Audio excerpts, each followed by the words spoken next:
Hello, good morning student. How are you? Avsar Kanya महाविद्यालय की online classes में आपका हार्दिक स्वागत है। मैं महेंद्र सिंह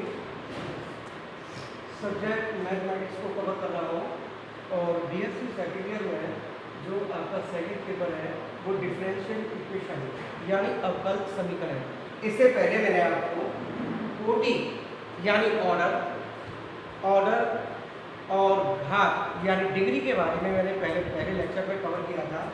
आज के लेक्चर में हम कवर करेंगे अवकल समीकरण।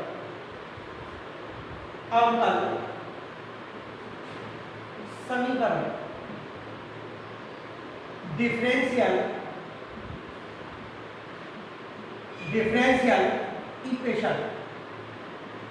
देखिए डिफरेंशियल इक्वेशन क्या है। डिफरेंशियल इक्वेशन को समझने के लिए सबसे पहले चर के बारे में स्टडी करना है। तो आप सबसे पहले चर क्या होते हैं? चर को हम वेरिएबल बोलते हैं। वेरिएबल्स और चर यानी वेरिएबल्स होते क्या है? A, B, C, D, X, Y, Z, alpha, beta, कोई भी सिंबल यूज करें वो सारे के सारे आपके चर यानी वेरिएबल्स होते हैं। ठीक है।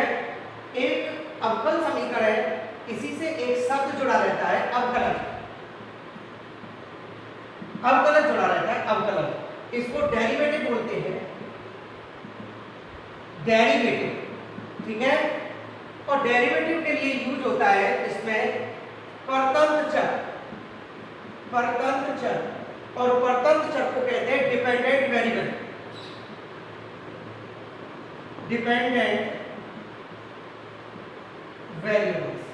ठीक है बेटा। इसी में से हम परतंत्र चर का चुनाव करते हैं। किसके लिए? अवकलज के लिए। दूसरा होता है स्वतंत्र चर। क्या होता है? स्वतंत्र चर, जिसको इंडिपेंडेंट वेरिएबल कहते हैं इसको। ठीक है। यदि आपने इन वेरिएबल्स में से एक आपने परतंत्र चर को चुना, y चुना आपने, और स्वतंत्र चर को x चुना है, और यहां इसका जो अवकलज है वो क्या निकल के आएगा बेटा? कि dy ओवर dx। पहले लेक्चर में मैंने ऑर्डर और डिग्री के बारे में स्टडी करके बता दिया है। ये इसका ऑर्डर क्या है? इसका ऑर्डर होगा एक, यानी y क्या है? इसमें परतंत्र चर है और x क्या है? स्वतंत्र चर है। परतंत्र चर का x के सापेक्ष एक बार अवकलज हुआ है, यानी y का जो डेरिवेटिव है यानी डिफरेंशियल जो हुआ है वो एक बार हुआ है। इसका ऑर्डर कितना होगा? 1 होगा।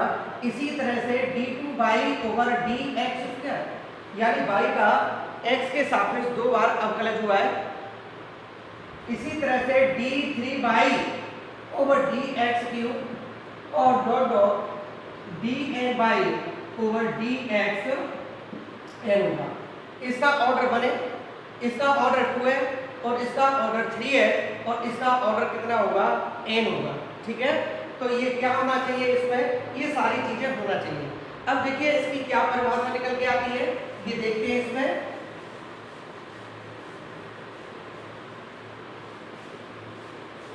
अवकल समीकरण की जो परिभाषा निकल के आएगी वो क्या निकल के आएगी बेटा? परिभाषा यानी किसी समीकरण में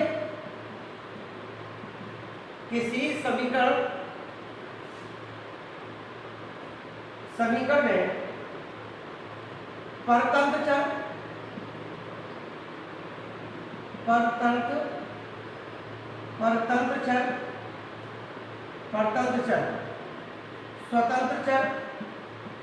स्वतंत्र चर हो, परतंत्र चर और स्वतंत्र चर हो, और नियतांक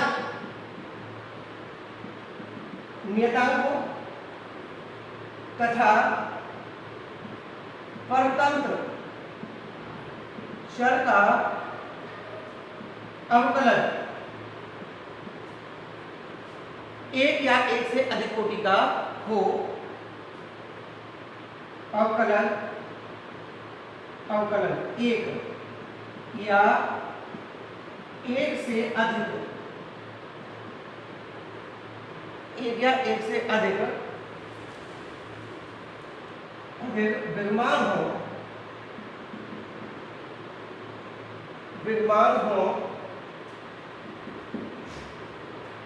तो वह अवकल समीकरण कहलाता है। अवकल समीकरण कहलाता है। ठीक है, क्या कहलाता है? अवकल समीकरण कहलाता है। ठीक है, एक बार और मैं इसको रिपीट कर देता हूं कि किसी समीकरण में परतंत्र चर और स्वतंत्र चर हो और क्या है इसमें नियतांक तथा परतंत्र चर का अवकलन एक या एक से अधिक कोटि, कोटि का मतलब समझ गया, एक से अधिक ऑर्डर विद्यमान हो तो वह अवकलन समीकरण कहलाता है। ठीक है, अब देखते हैं इसमें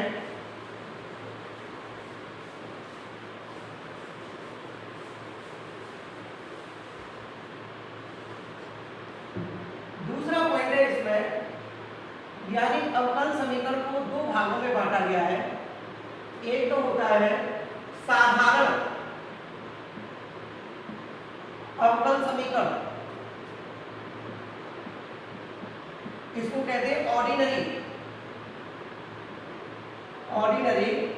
differential equation, ordinary differential equation कहा जाता है। जबकि दूसरा होता है आंशिक अवकल समीकरण, आंशिक अवकल समीकरण जिसको कहते हैं पार्शियल डिफरेंशियल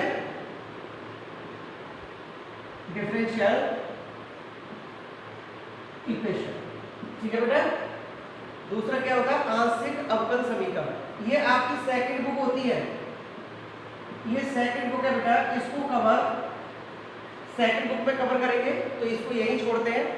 यहाँ आ जाते हैं कि साधारण अवकल समीकरण क्या होता है, कि साधारण अवकल समीकरण वह समीकरण कहलाता है यानी किसी परतंत्र चर का किसी एक स्वतंत्र चर के सापेक्ष अवकलन किया गया हो, इसके साथ केवल किसी एक स्वतंत्र चर के साथ अवकलन किया गया हो तो वह क्या कहलाता है?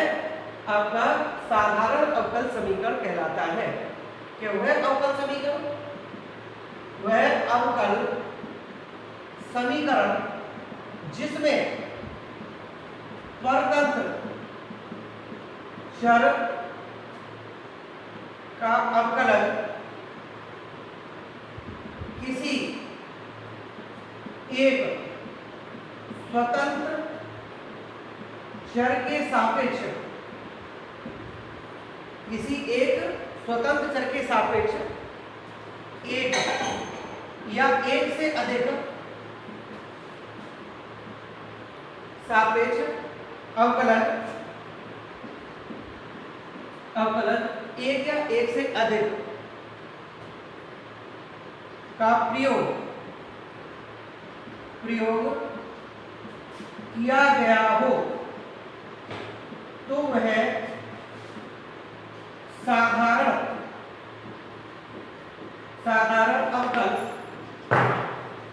साधारण अवकल समीकरण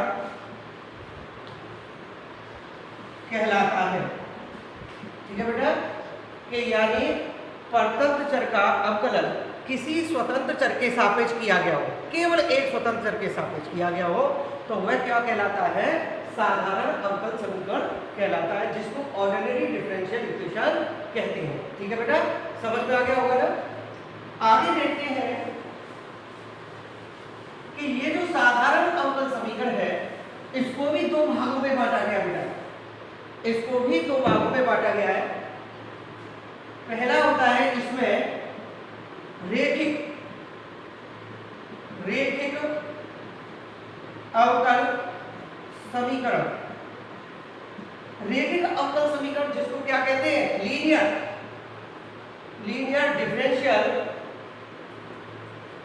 डिफरेंशियल इक्वेशन।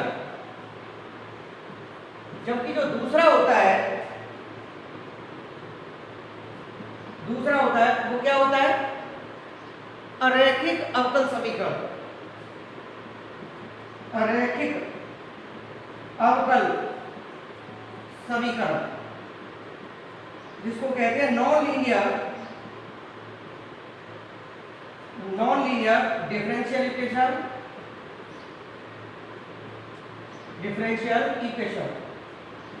ठीक है बेटा। अब देखो इसके बारे में पढ़ते हैं कि रेखिक अवकल समीकरण क्या होता है। ठीक है,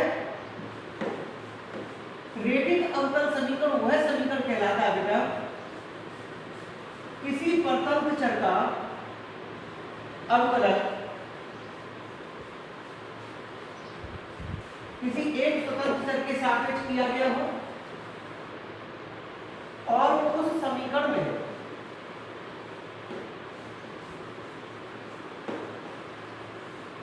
किसी स्वतंत्र चर के सापेक्ष अवकलन और परतंत्र चर का गुणनफल विद्यमान न हो तो वह क्या होगा, रेखिक अवकल समीकरण होगा। तो रेखिक अवकल समीकरण, linear differential equation, linear differential equation. ठीक है, डिफरेंशियल इक्वेशन। पहली बात इसमें क्या है, परतंत्र चर और स्वतंत्र चर। ठीक है, परतंत्र चर और स्वतंत्र चर,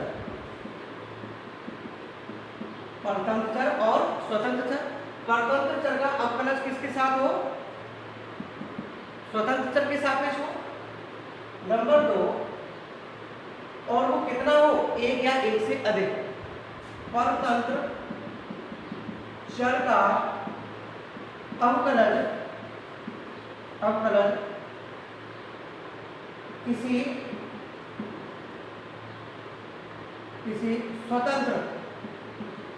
स्वतंत्र चर के सापेक्ष एक या एक से अधिक, एक या एक से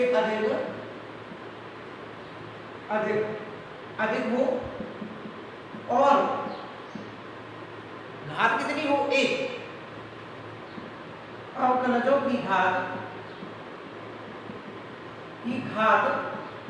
एक हो, अवकलजों की घात कितनी हो, एक हो। तीसरी बात इसके अंदर एक चीज और आती है, परतंत्र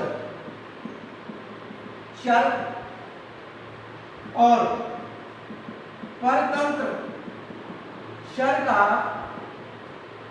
अवकलन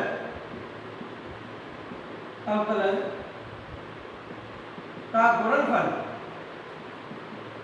गुणनफल न हो। परतंत्र चर और परतंत्र चर का अवकलज का गुणनफल न हो, नहीं होना चाहिए, न हो,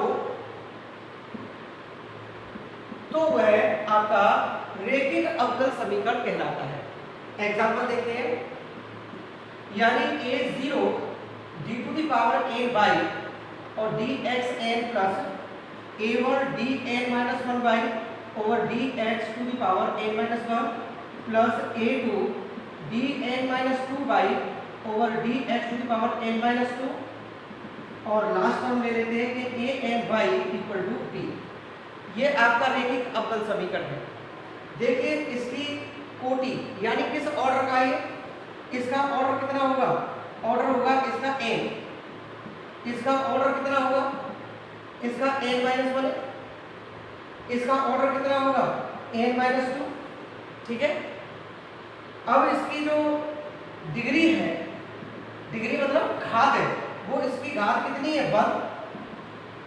इसकी भी घात कितनी है 1 और इसकी भी घात कितनी है 1। तो ये सारे संकेत किससे मिलते हैं, रेखिक अवकल समीकरण से मिलते हैं। यही मैंने दिखाया था कि देखो परतंत्र चर और स्वतंत्र चर, परतंत्र चर का अवकलन किसी स्वतंत्र चर के सापेक्ष एक या एक से अधिक हो, तो देखो इसका एक से अधिक है, एक से अधिक हो रहे हैं, एक से अधिक हो और अवकलजों की घात कितनी हो 1 हो। परतंत्र चर और परतंत्र चर का अवकलज का गुणनफल न हो तो वह रेखिक अवकल समीकरण कहलाता है। यहाँ क्या है, where a0, a1, a2 और a3 और a and b क्या चीजें बेटा, ये नियतांक भी हो सकते हैं, नियतांक हो सकते हैं और x के फलन, x के फलन हो सकते हैं, ठीक है। आगे में समझ में, क्योंकि अगर ये परतंत्र से मल्टीप्लाई करेंगे तो क्या होगा, अगर y आ गया तो कौन सा है, इसमें कौन सा मिल जाएगा फिर आपका, ये मिल जाएगा परतंत्र चर और परतंत्र चर का अवकलन मिल जाएगा, तो इसलिए रेखिक अवकल समीकरण नहीं कहलाएगा। तो लेकिन ये a0, a1, a2, a3 और an जो है आपके क्या कहलाते हैं, नियतांक भी हो सकते हैं, नियतांक हो सकते हैं या x के फलन हो सकते हैं, ठीक है। अब एक और आता है लास्ट का, इनको बेटा समझना होगा इससे आगे, क्योंकि जब तक हम अवकल समीकरण की पहचान करना नहीं सीख पाएंगे तो आगे जाके हम सॉल्व करने में बहुत प्रॉब्लम आएगी। सबसे पहले तो हमें अवकल समीकरण को समझना होता है कि अवकल समीकरण है वो कैसा दिया है, यानी लीनियर डिफरेंशियल इक्वेशन है या नॉन लीनियर डिफरेंशियल इक्वेशन है, फर्स्ट ऑर्डर है या फर्स्ट डिग्री है, इनका समझना बहुत जरूरी है। तो ये पहला था रेखिक और दूसरा होता है अरैखिक। अरैखिक अवकल समीकरण, नॉन लीनियर डिफरेंशियल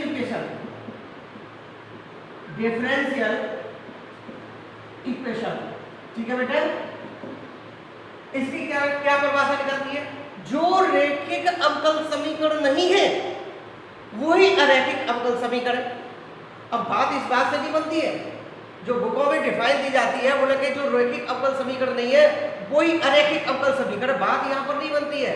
लेकिन बात यहाँ बनती है कि आपको सारी चीजें समझना बहुत जरूरी है। सबसे पहले ये होना चाहिए कि अवकल समीकरण के अंदर यानी किसी भी परतंत्र चर का अवकलन, किसी स्वतंत्र चर के सापेक्ष एक या एक से अधिक कोटि का हो और उसकी घात एक या एक से अधिक हो तो वह क्या कहलाएगा, अरैखिक अवकल समीकरण कहलाएगा। एक बार फिर समझिए इसको, बात यहाँ नहीं बनती है, जो डिफाइन दी जाती है कि जैसे रेखिक अवकल, जो रेखिक अवकल समीकरण नहीं है वही अरैखिक अवकल समीकरण है, बात इससे नहीं बनती है।